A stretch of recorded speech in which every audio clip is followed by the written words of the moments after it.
everyone. Welcome to my front room in bonnie Scotland. And yes, you've guessed it, I am in Perthshire. So, the weather for the last 2 days has been rain, rain and more rain. And in actual fact, it's going to rain here. It's rained all of today and it's forecast to continue raining non-stop all of tomorrow. So we're going to have 48 hours of continuous rain. And whilst my metal detector is waterproof, my new cordless wireless microphone is not, and neither am I. So it's not pleasurable to go out into the pouring rain. So something came to me when I was just going through a couple of tubs of some of my most recent finds over the last 4 or 5 months. In fact, not even that, probably 3 months. I started to wonder, who the most common monarch is. I always say George V, but is it? So you know what, I thought, why don't I just take a minute and I'll lay out these 2 boxes worth of finds, and we'll take a little bit of a closer look at some of them. So what I've done, I've bundled them all into different year classes. Now, you may or may not hear the sound of something being eaten in the background. That's actually my puppy. That's little Jura. I've given her some peanut butter to try and entertain her for half an hour or 10 minutes, just so that I can get some peace and quiet. Anyway, so what I've done, I've arranged all of the coins into different piles. So up here, top left, this is all Queen Victoria. Then we've got Dirty Bertie, is this little pile here, Albert. And then here, top right hand side, we have got George V. Then we've got 2 coins of Guilliamus, or William III of England, also known as William II of Scotland. And then these coins here are all Georgian, George the third mostly, but there's a few George the Firsts and George the Seconds in there as well. Then we have got all these coins here, which are all the late Queen's father, George the Sixth. And then lastly, these ones here are all Elizabeth II's. Some are pre-decimal, some are post-decimal.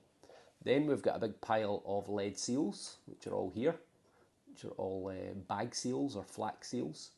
And then lastly, over here are all the hammards. Now, I know I've had more hammards than the number that are there, but some of them go straight into my cabinet for obvious reasons. So there should be more here, basically. But you'll see quite a lot of them are copper. These are all Scottish. James VI, Charles I, Charles II. And then, I keep saying lastly, but lastly, or second lastly, we've got all the milled silver up here that I've had over the last few months. And then a few pipes that I've been congregating in my couple of boxes. Oh, and finally, one little bronze Roman just right down here at the bottom, 4th century. So, let's have a wee bit of a zoom in on the top section of coins, and we'll have a little gander at them. So the first thing that's obvious is this is the George V pile, and as I thought, he is the most common of all of the coins that I find. George V ruled from 1910 to 1936, and that was between the war years, basically. Well, during the First World War and before the start of World War II. In this area, agriculture seems to have ramped up quite significantly. So that means more people in the fields, particularly at planting time, but also at harvest time. In Scotland, we've got a holiday in September for the schools, which we sometimes still call the tatty fortnight or the potato fortnight. And the idea was that that's when the kids got 2 weeks off school, not for holidays, but to get into the fields and pick the potatoes. If you said to children that that's what they had to do with their 2 weeks holiday these days, there'd be a riot.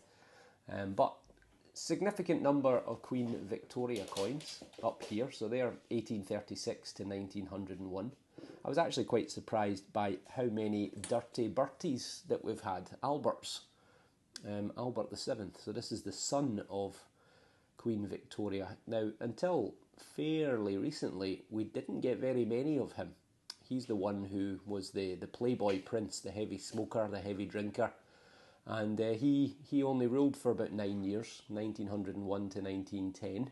So there's not many coins of him, because in comparison to his mother, who ruled for 63 years, I think it was, he ruled for less than 10. So not many of his coins went into circulation. So obviously far fewer were lost in comparison to both his mother and his son, George V. So George V, as I say, he ruled from 1910 to 1936. Generally speaking, his coins always come out in very good condition. Some of them with lovely patination, like this one, nice olivey green colour, and normally you can get a date off them as well. This one, 1936, so the final year of his rule, in actual fact. So yeah, generally those coins come out in very good condition. In comparison, Victorian coins, like this one, often come out with almost all the detail removed, because they were in currency in some cases for 100 years or even more. So a lot of our coins were in circulation for a very, very long period of time. So for that reason, they get smoothed off. Now, everybody loves finding coins. If you're into metal detecting, this is what you can expect if you metal detect in Scotland. This is a pretty good cross-section.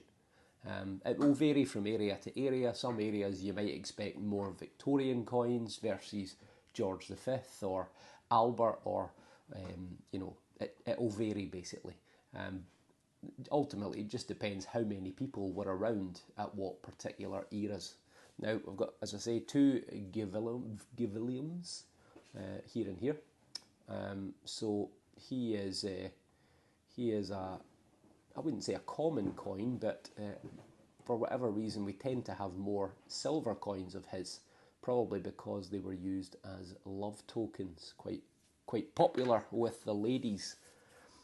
Lots of milled silver, as you can see. We've got 3, 6, 7, 8, 9, 10, 11, 12, 13.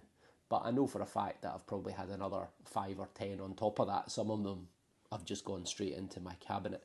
But again, you'll see George V is the most prominent or prevalent.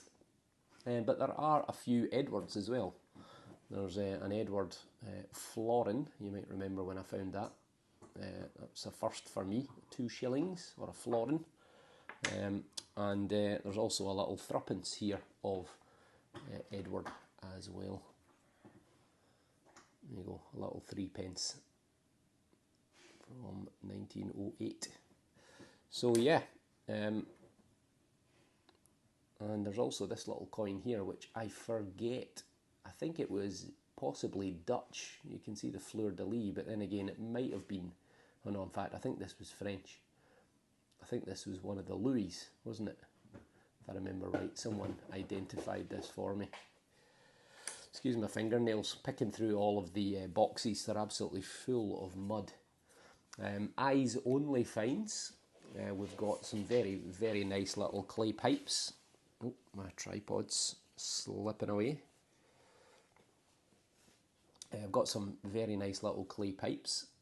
This one here is Masonic in origin. It's got all of the symbolism of the Masons. You've got the little, what do they call that? Forgotten now. Like a ruler and something. Anyway, you know what I mean. And you've got the temple, you've got the all-seeing eye at the top, so that's probably classically Victorian. This one here is very nice. It's got a little paddle steamer on one side, and on the other side it's got an early form of what I think is a steam train. Might be the rocket for all we know, but as you can see, still got the mud in it. And this one here, I got a pair of these recently in the same field for Auld Lang Syne. So this is dedicated to the famous Robert Burns, our national poet. And Auld Lang Syne is what you sing at New Year, and it was a poem penned by Rabbie Burns, who was born in Alloway down in Ayrshire. He's our most famous poet. So this is the same pipe, not in quite as good condition. Soil's fallen out of that one. And then lastly, we've got a little sign of Irish immigration.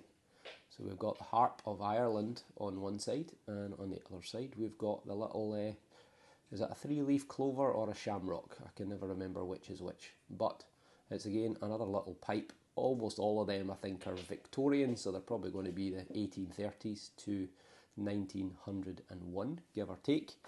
And then back to the coins. Tilt this angle down a little bit. So far the dog's behaving, fingers crossed. So I've got quite a number of Georgian coins, more than I expected actually. Georgian coins are made of copper, so they sometimes come up okay, like this one, and other times they are completely wiped. But George III, when did he rule? 1760 to 1820. He's the most common. Two of his biggest coins, these ones here, these are called cartwheel pennies, and they are pretty massive coins, as you can see. You just make out the one on the right's in slightly better condition, but yeah, they're both very, very big, heavy coins. Still, 1760 to 1820, although these all carry the date of 1797. So almost all these coins are George III, but there's a couple of tokens actually in here. There's one there, which is a Perth token, which is the city closest to where I live, the capital of Perthshire. There's actually two of them. See the other one just there.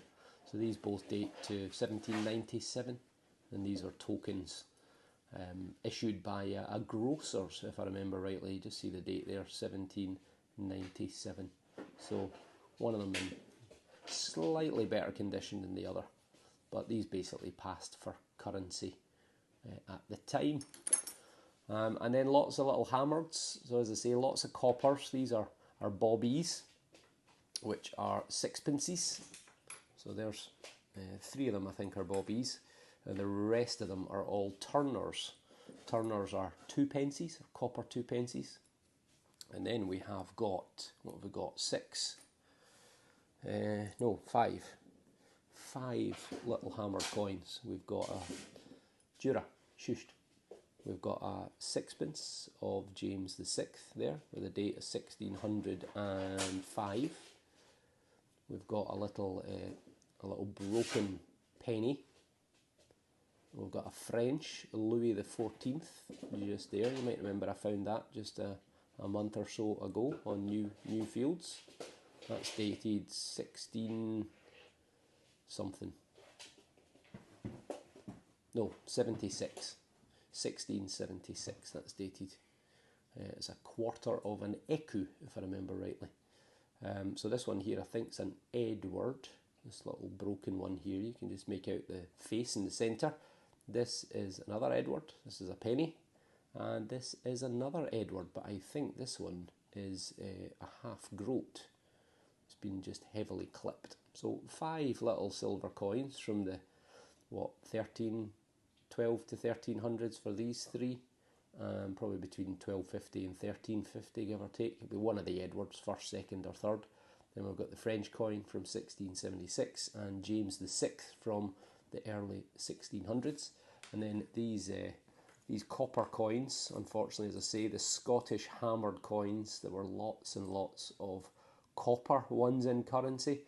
These are all from the rule of James VI, Charles I and Charles II. And we've got this sneaky little Roman, 4th century Roman, that's snuck in there, which looks like House of Constantine, or it could be Valentinian actually, which would be sort of 360s, 370s AD, give or take. And then lastly, lead seals. These are all Russian mostly in origin. Some of them carry dates. 1857 for this one, 1830, or is that 57 as well? These ones are slightly different. They're a little bit like hammered coins with a cross there. And this one here is crossed keys. This is from Latvia, from Riga. So yeah, lots of different types of lead seals. This one here is from the Netherlands. There's actually a little lion on there. Don't know if you can see that, it's difficult to spot, but a little lion in the centre, a little bag seal or flak seal. And these are all, as I say, Elizabeth II, so spendable or pre-decimal.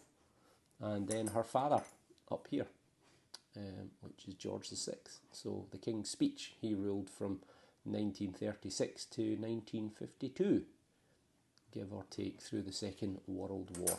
So that was just me wanting to give you all just a little bit of an insight into what are considered average finds. I mean, I think the only one you could probably take out is the Roman. 3rd, 4th century Roman coins in Scotland are particularly rare. There's only a handful of sites that have them, and we're fortunate enough to have one of those sites. But yeah, this is what you can expect if you start metal detecting in Perthshire. So the key with metal detecting obviously is, you know, don't set your sights too high. Be happy with what you may or may not find, because this is the sort of average stuff you can expect. Oh, camera's a bit bouncy. So there we go. Thankfully the dog has mostly behaved. Well done, Dura. She's chewing away, hopefully not on my shoes or my headphones for my metal detector. So that was just to give you just a little something. Unfortunately, as I say, the weather is not on my side for the next few days. It may well be Sunday before I get a chance to get out, and this is Wednesday, so that is a long time with no metal detecting. Okay, right, thank you all for watching. Hopefully that was kind of useful to give you a little insight, and I will hopefully see you sometime very soon. Thanks for watching.